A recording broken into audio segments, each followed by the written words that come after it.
Lambert Acres here, and I fish a lot. And I always get asked, what lures do you use when you go fishing? So I thought I would break it down into like different times of the fishing season, okay? So it's early spring, it's the last day of April right now, and so I've only caught fish on 5 lures this year. And it's the same 5 lures that I caught last early spring, and the one before that, and the one before that. So I'm gonna go through and show you what lures I've used this early spring, but I just wanna show you a few pictures of some bass that I caught with these lures, just so you're not like, this guy's just blowing smoke. All right, here you go, check out the pictures.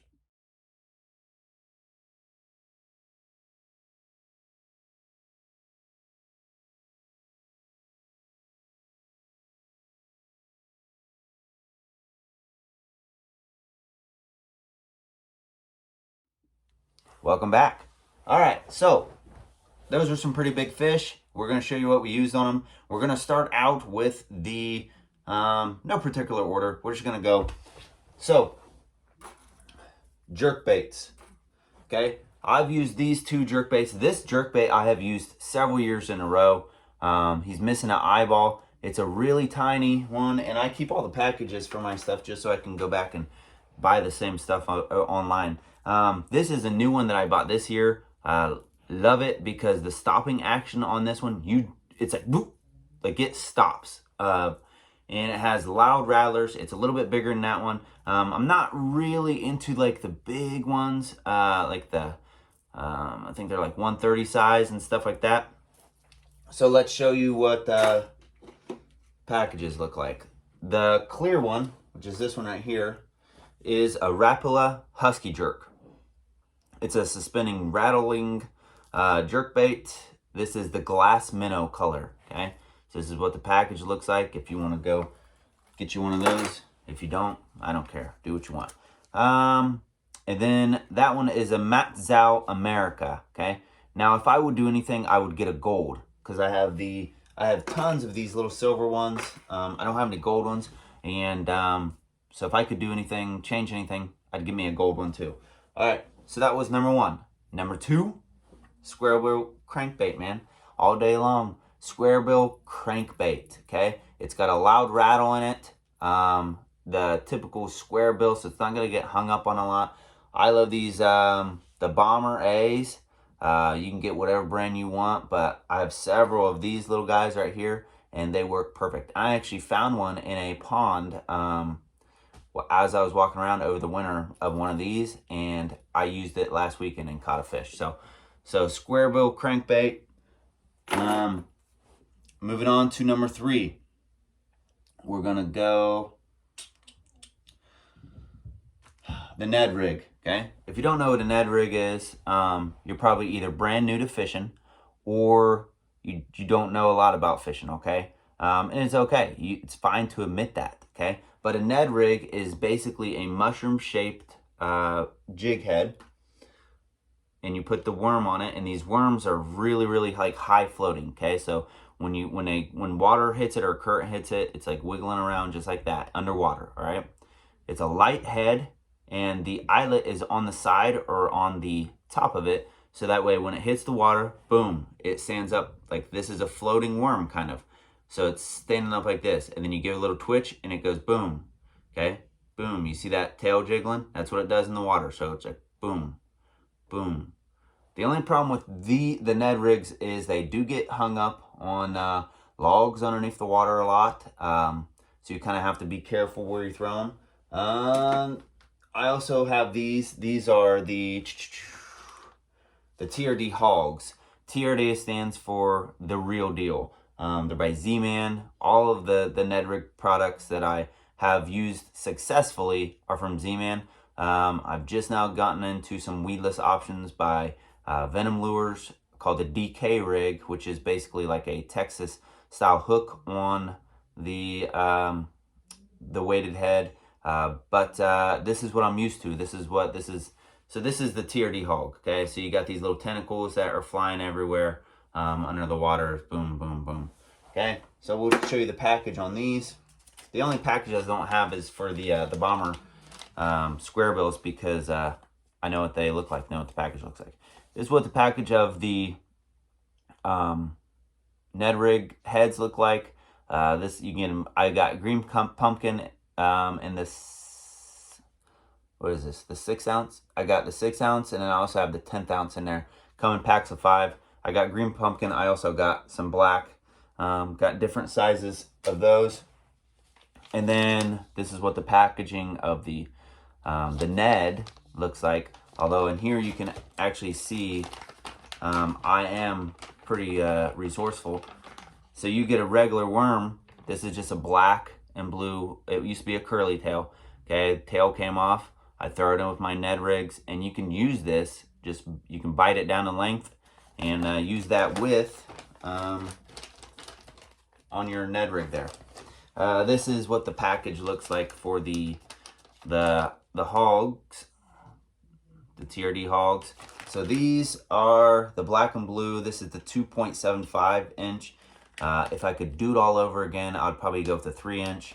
But I bought a few of those. Okay, so that was number 3. Let's move on to number 4. Number 4, spinnerbait, man. Windy day, I'm throwing a spinnerbait. Okay, I always have a trailer hook. That's what this is. So this basically goes on over the bottom of the hook. Okay, and when you're pulling this through, if they take a swipe at this, then they're going to hit this hook. Okay, so you have 2 hooks. Now I've caught them on this hook with this on there. It doesn't make a difference whatsoever. Okay, so I use a little one, a little white one. The little white one is one of my favorite ones. This is actually from Booyah. So this is Booyah Bait Company. This is a 3/16 ounce, and this is called the Pond Magic. Okay, this is the shad color. All right, this is my favorite spinnerbait. I only have one issue with this is an open gap right here, and sometimes my string will kind of go where it wants to. Sometimes I use the clips just for ease, and when you use the clips, then they really go where they want to, so it's not closed in there. But this has probably caught a ton of big bass this year alone. Windy days, I throw the white spinnerbait. Windy days. Okay, this right here is a 3/8 ounce reed runner. Okay, this is what it's clipped on here. Okay, you buy them. This is the 3/8 ounce. This is the white and chartreuse. Now I also have the trailer hook on here. You see that? That's the trailer hook. Hook's bigger. Now this is very visible in the water. I got a few spinnerbaits, but these are my favorite colors. Is the all white, the shad color, and also the white and chartreuse. Okay, spinnerbaits. A lot of people don't use them, but I still do. A lot of people will put trailers on them, so they'll actually, instead of having the trailer hook, they'll put something like this, a trailer bait. Right now, I've even seen people put curly tail worms right in the back. You can do whatever you want. This seems to work great for me, so that's what we're going for.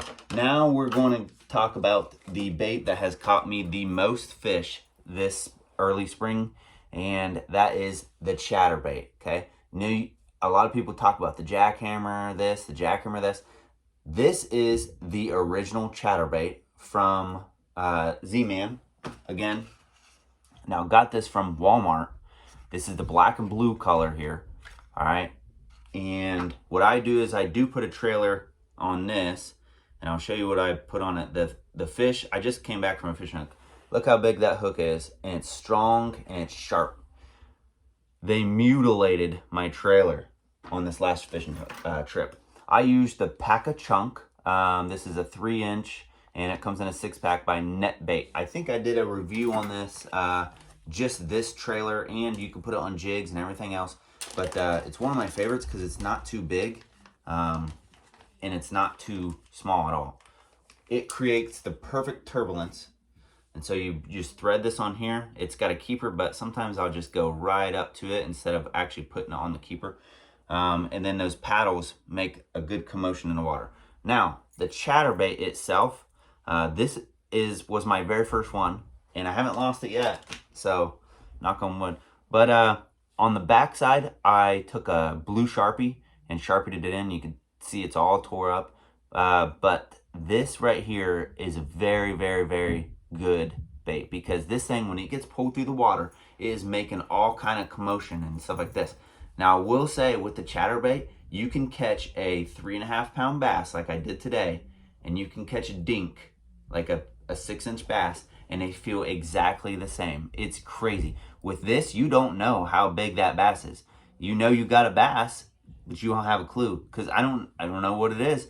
But so, which, I mean, may work out to my favor, because every bass to me I'm thinking is enormous, or I'm thinking it's a dink, but I want to get it in anyway. But strong hooks, I use braided line, pretty high weight, so I can hoist them on and pull them in, jerk them in. But yeah, this is one of my, and this holds up good. So this is the black and blue, and I use a black and blue pocket chunk, okay, from Netbait. So those are my top 5 fish, or my top 5 lures for catching fish early spring, okay? Because people ask me all the time, and now I'm just gonna send them this video in the comments of whatever they're asking me on Facebook or whatever else. Like, what'd you use? Here you go. That's what I used every early spring. Those 5 lures are the only thing that I've caught a fish on this early spring, and also last early spring. Now, as spring progresses, I'll change up things a little bit and throw a little bit more things in the arsenal, like some Senkos and stuff like that. But that's it. 5 lures. That's all I've been using. That's what I've been catching, and it's working. All right. Like, subscribe, share the video, and thanks.